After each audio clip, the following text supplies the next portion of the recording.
sa lahat. Andito po tayo ngayon sa Purok 3, Grace Estate, Bayugan City, Agusan del Sur.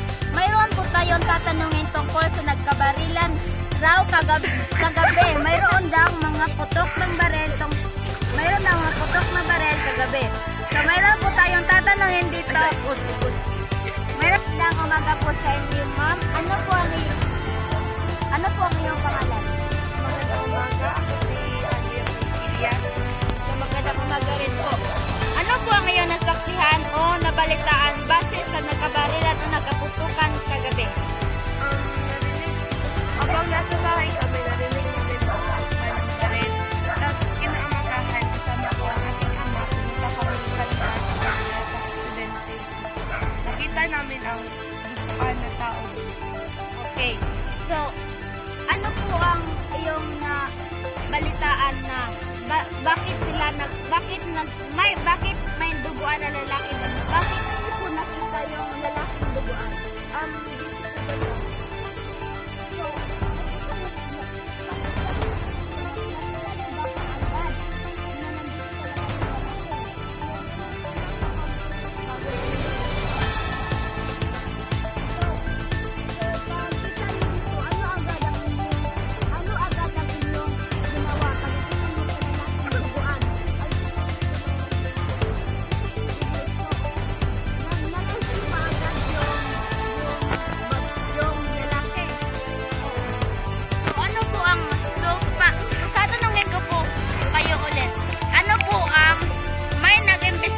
Kung ano ang nangyari, kung bakit nakabarilan bakit nabaril yung lalaki at bakit duguan ang lalaki.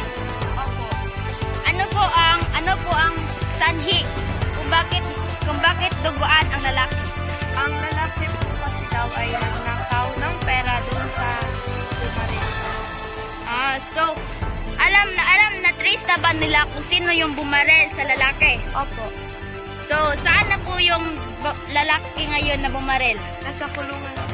So ayun po ang natuklasan natin base sa nagkabarilan kagabi. So ang sanhi daw is nagnakaw daw ang lalaki sa pera nung bumaril sa kanya. Pero yung bumaril sa kanya ay nasa kulungan na daw. Ako po si Cherry Hope Loib, nagbabalita.